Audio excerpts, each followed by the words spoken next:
Senhor presidente, nobres colegas, funcionários aqui da casa, munícipes presentes, a imprensa, aqueles que nos ouvem e nos assistem, nossa boa tarde. Hoje eu vou abordar dois assuntos. O primeiro é a questão já pré-abordada pelo vereador Milton Sardim, do relatório do Trata Brasil. Realmente é vexatório.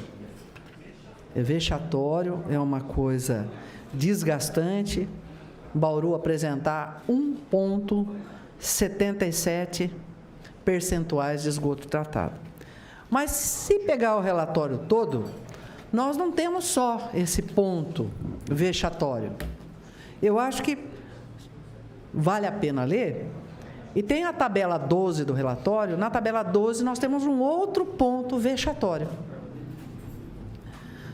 A tabela 12 apresenta as 10 cidades entre as 100 maiores do Brasil com o pior indicador de investimento sobre a arrecadação.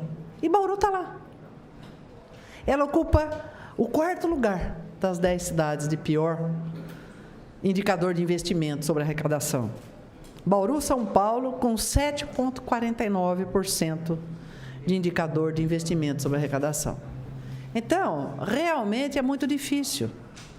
Você não tem o tratamento, você não tem um investimento adequado, um bom índice de investimento sobre a arrecadação. Agora, para nós, é pior ainda. Sabe por quê? Porque o tratamento, o recurso para a estação de tratamento de esgoto, ela independe do nosso percentual de investimento. Ela é um dinheiro que nos foi dado, nos foi presenteado. Então, quando eu digo aqui que realmente falta gestão, falta compromisso e falta seriedade em algumas situações da nossa cidade, eu falo de peito aberto. Porque aqui nós não fazemos porque não temos dinheiro para fazer, e já disse aqui inúmeras vezes, quando tem dinheiro, nós não temos competência, nós não temos compromisso e não temos envolvimento na cidade para que possamos sair desse índice vexatório.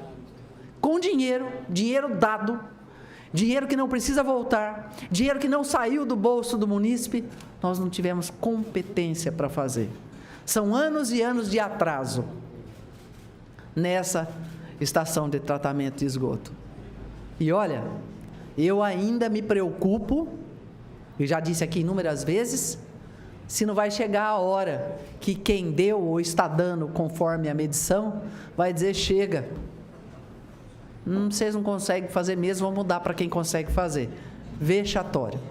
E olha, eu acredito que isso pode acontecer sim.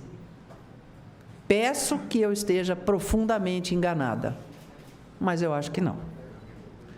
Agora vamos conversar sobre o segundo assunto, e um assunto que eu me sinto na obrigação, como médica, de pontuar alguns assuntos sobre essa questão, sobre o coronavírus. O coronavírus, o corona, na verdade, vírus, ele já existia. Houve uma modificação do vírus, por isso que chama coronavírus 19. Né?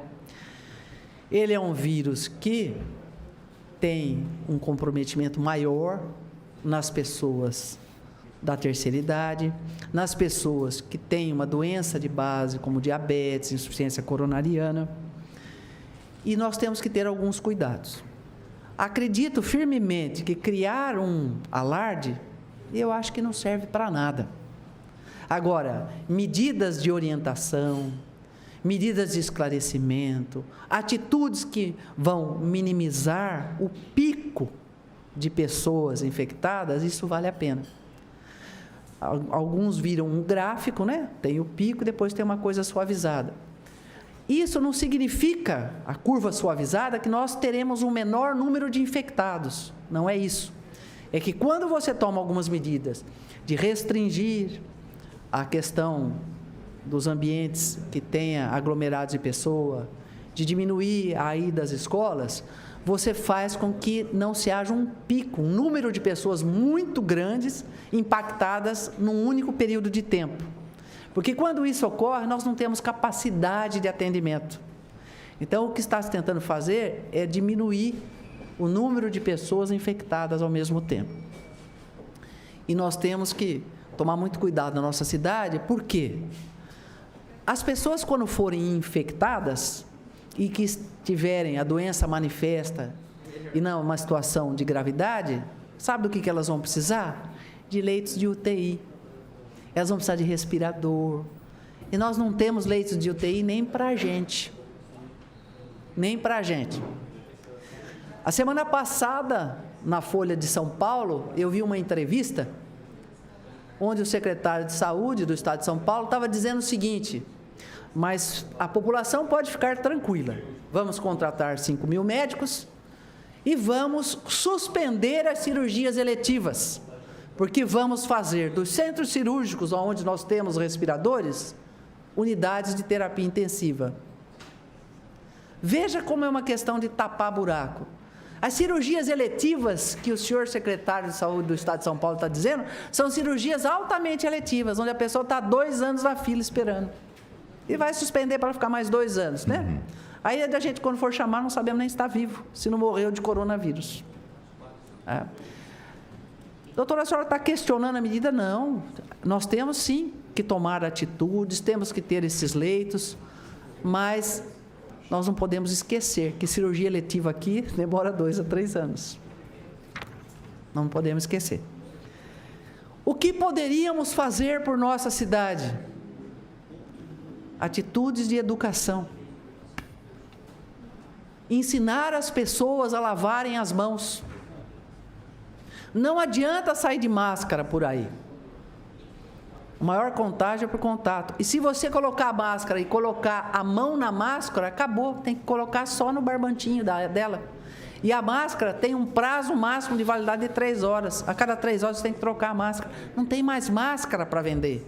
Não tem mais álcool gel para comprar, tamanho desespero. E agora nós estamos tendo a corrida do supermercado por conta de comida.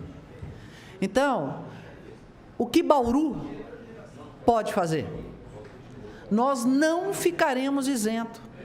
Estivemos na Secretaria de Saúde quando o secretário de Saúde e o senhor prefeito anunciaram algumas medidas. E é isso, lavar as mãos, evitar ambientes aglomerados. Não precisa proibir neto de ver vó, veja pelo vídeo, usa celular para tanta coisa. E não é... Normalmente a pessoa tem mais idade, tem uma patologia de base, é necessário que se tenham alguns cuidados. Ninguém vai cercar a nossa cidade, não é isso. Mas atitudes de bom senso são fundamentais. São fundamentais.